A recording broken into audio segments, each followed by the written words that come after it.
Well, we were really hoping that Hurricane Matthew was gonna die out or change courses or do something else other than head for us. That doesn't look like it's gonna happen, so I think we will be experiencing our first hurricane. That's exactly the way I feel about it, Zinga. Yep, a hurricane may be coming our way, but Jason has to do the dishes. Kent's on his way over, so it has to be somewhat presentable. He's going to tell us exactly what we need to do to prep, and we're basically left to our own devices because he's busy prepping all the other boats here, but he will come back this afternoon and help us run some chain and some lines, I think. And we're like right on the edge of that. Yeah, we're right in the edge of it. Yeah. Which means it's not worth taking a chance. Yeah, no chances. No chances. No chances. It's your boat, you do what you want. Yeah, so we got to pay attention to that. Okay. Because if this track wobbles anywhere to the west, Yeah. we're really buged. Okay. First thing to do is assume that the wind's going to pick up in an hour, which it isn't, but so the Genoa should be your first thing. Okay. Because if it's strong winds, It'll you don't whip it want to out. be fighting it. Yeah.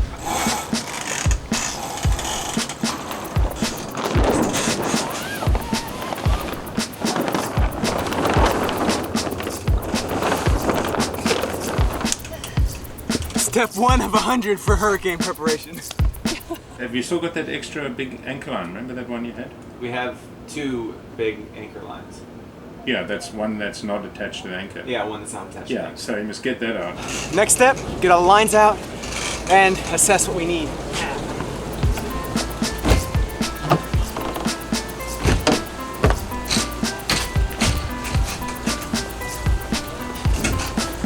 With the dinghy, you take your anchor Yeah. to that sports fish or across like that Yeah.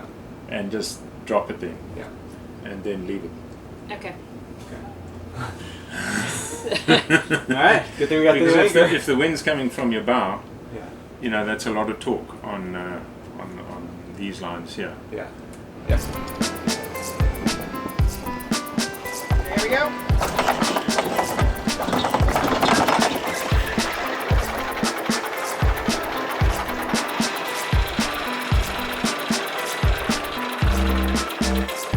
We'll tie it around a piling on the other side. Oh, the chain. Yeah, or we'll just do double loops and then bring it here to your midship cleat. But we won't pull it up yet because obviously boats are. Yeah, still coming You and know, going. so if the weather really picks up, pull it tight and then pull her 2 feet off the dock. Okay. And then you're golden. We'll need that other line to go across. Okay.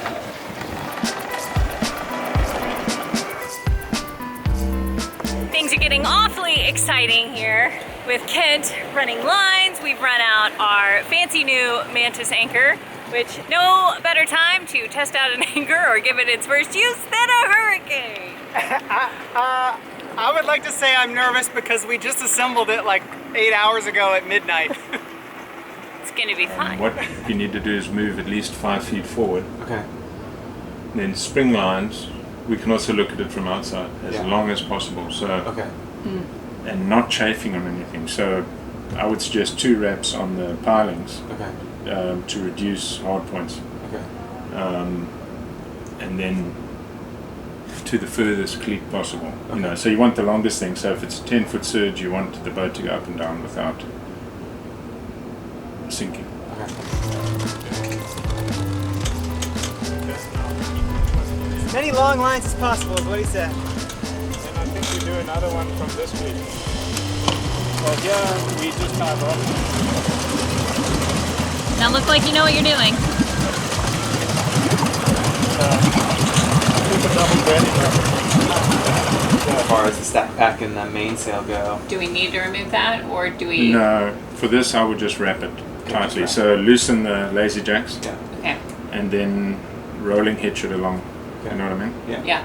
Yeah. Every couple of feet. Okay. And that, pull it in. We're gonna mess up our news. Lazy tag. Collateral damage. We just got that. It'll match the hole that Jason already put in there. No, it isn't. What you can do, you can take your stack back off if you want. Yeah. You can take your main off if you want. Yeah. But you're getting into a lot of work.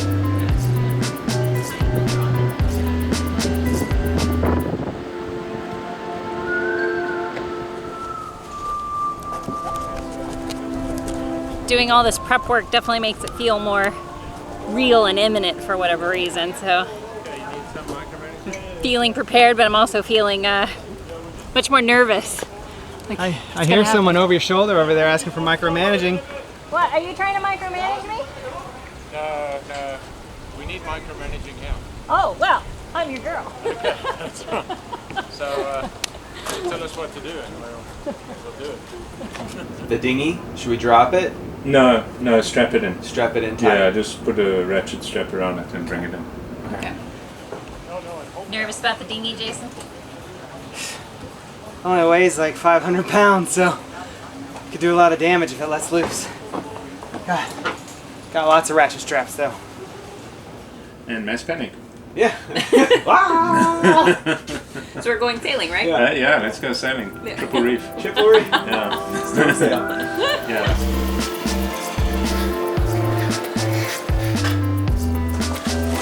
Okay. Got springs, we good? So the fuel lines at the gas stations are out of control. And Jason is going to dinghy over to the fuel dock and fill it there where there's no line. At least we hope there's no lines. We were told there's no lines. And it's also just around the corner, so it won't be any big deal. Good luck in the rain. Thanks. Time to go. They were so dead, I thought they were closed. But I wrapped it up there and sure enough they were open, have plenty of diesel. And yeah, we're all set. Look at that. Nice. Sweet. Because at first we thought, well, we'll just use the car, load up the jerry cans and go fuel them up at the gas station because, well, it's usually cheaper there. And we thought, oh, it'll be simple, right? But then our friend Steve told us that there was a massive line and it was crazy. And that's when Kent said, no, go to the fuel dock here at the marina because there won't be anybody there. Apparently not.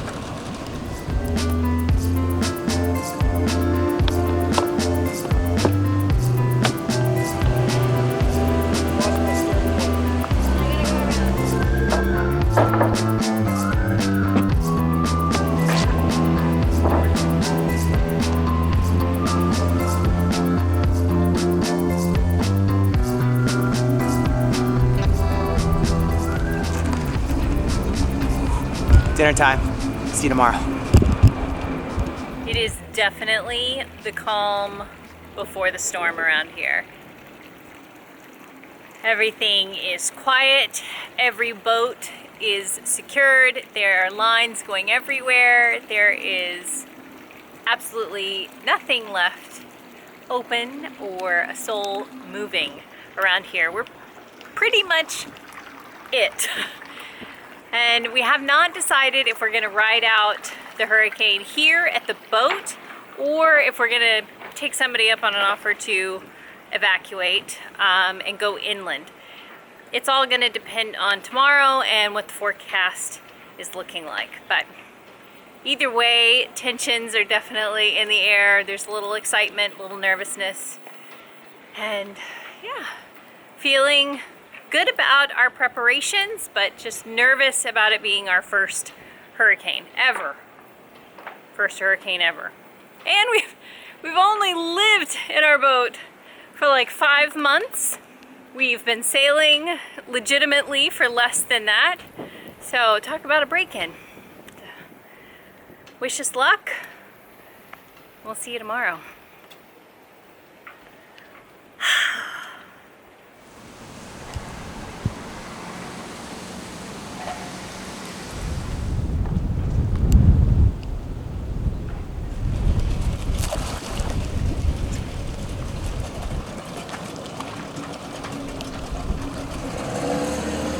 Fun, fun, fun!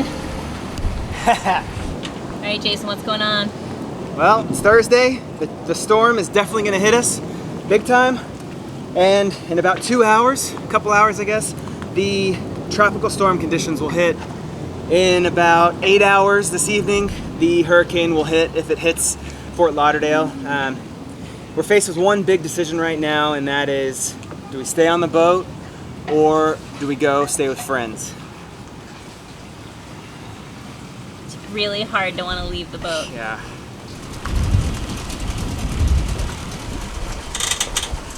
And then just keep the line going automatically to your other. Good old Kent comes to the rescue yet again. He's here this morning making sure that everything is good and helping us tie our last few lines. And if there is one thing that we will walk away with, it is a lot of knowledge about how to secure our boat, how to tie it up properly.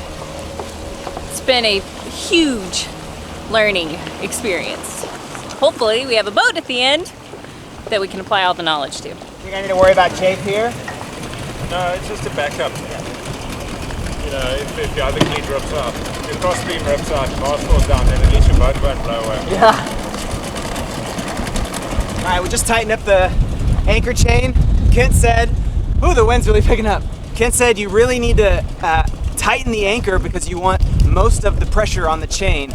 And our anchor basically is way up there by that big boat called La Dolce Vita. And it's set in. We've got it set pretty good, hopefully.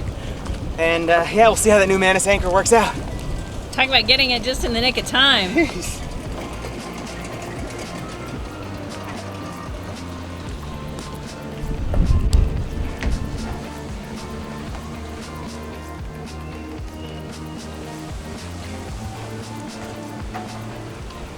All right, I just have to point out something that's a little scary. Our boat's tied up really well. There's some other boats that aren't tied up very well, but just walking here in the yard, all this scaffolding and all these foam blocks, and over here there's like metal poles and wood blocks just waiting to be picked up by, they said 100 to 150 mile per hour winds, and if one of those comes rocketing, like even those straps just laying on the ground and those pyramid looking things, like those can pick up by the wind, they'll destroy our boat.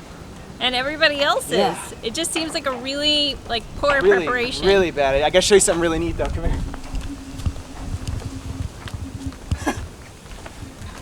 This boat had to stay on the hard because it's not ready to go in, so Kent rigged up a bridle to the front of his F350 and we pulled the chain up in the winch, so basically this boat is being held down by this giant Ford truck. I just thought that was cool, like manpower. Well, that's what happens when you, it's a performance Yeah. catamaran, so it's like super light. Yeah, it weighs nothing, so that could blow off if it wasn't for, you know, you can only do what you can do, but anyway, I thought that was cool. It is pretty funny. Who else can say they have a truck as an anchor? Whoa, we're getting our first little band of weather here. It's not the actual hurricane, just the storms that are rolling in with it. But they are setting up a action cam out there so that we can actually record the whole storm as long as the railing and everything else doesn't go. And it's exciting out there.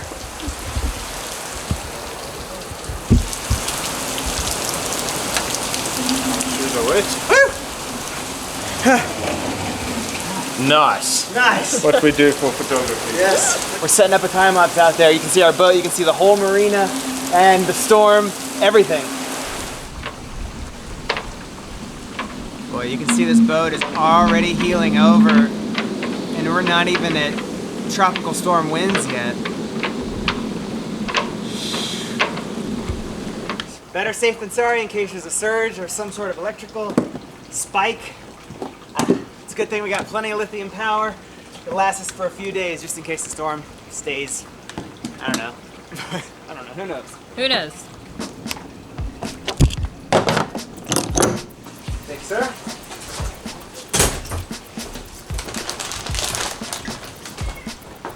All right, we got Cleo.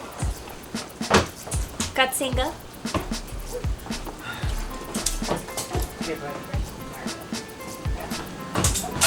Heading out. Well, we did all of our prep work. The boat is secure. I feel like it's good. Secure as it can be. Yeah. And it's interesting because we've decided to take Kent up on his offer to go stay at his house and ride out the storm. Because we said anything over a 3, we would leave the boat for. Yeah, that was our threshold. If it was over a 3, we weren't staying. If it was a 3 or under, we would stay. Yeah. So here we are. We're on our way to Kent's house to ride out the storm, while some of the boat captains and the other boat owners were coming up to us saying, oh, you sticking around for the storm? We said, no, we're leaving. And they actually flew in to stay on their boat, or, you know, drove a distance to come and stay on the boat through the hurricane versus leaving. And it's interesting because while the boat is definitely everything to us, we've poured everything we've got into it. It's just not worth it. It's not worth our lives. Yeah. So, you know, these people are thinking, you know, in the middle of a storm, if a line goes loose or something happens, they can do something about it. And we were worried we would have the same temptation of, oh, well, but you could just run out there and get it real quick. But that's how you hear people die. Yeah. You can't fix it when it's in the middle of it. When you're in the middle of a storm, there's no way. We're not doing...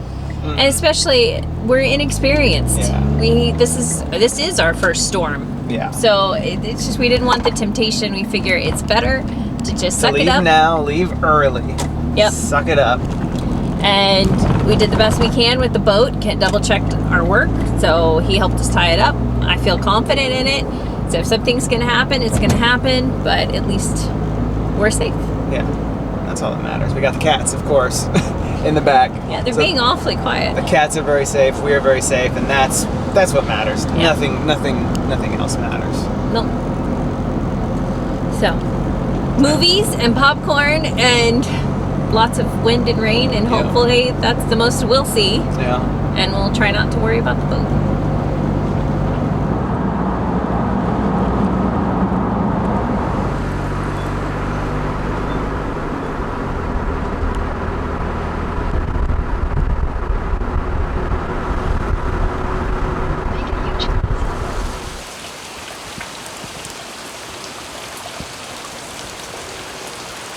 Alright, under Kent's advice, we came back to the dock just to double check all of the boats. And so far, it's just a bunch of rain. Nothing too crazy, but the crazy, I think, is about to hit.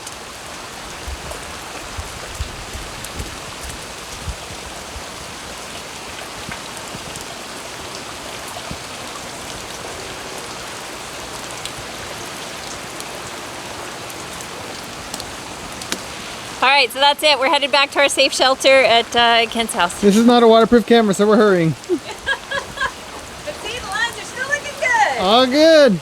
Alright, let's go. All right, bye.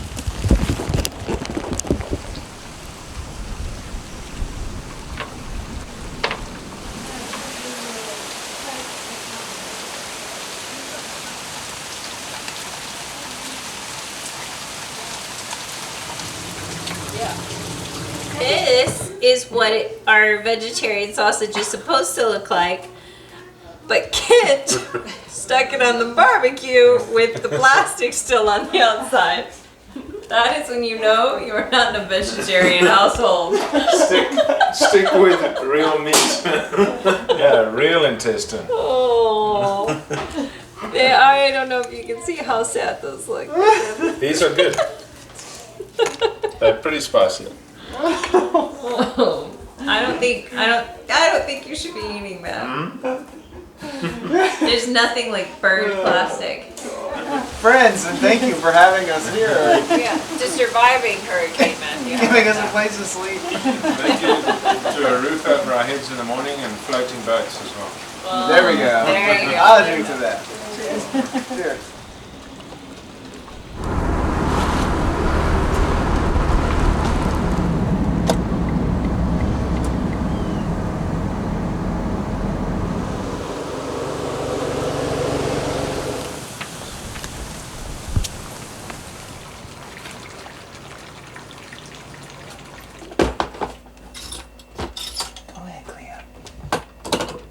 You're home.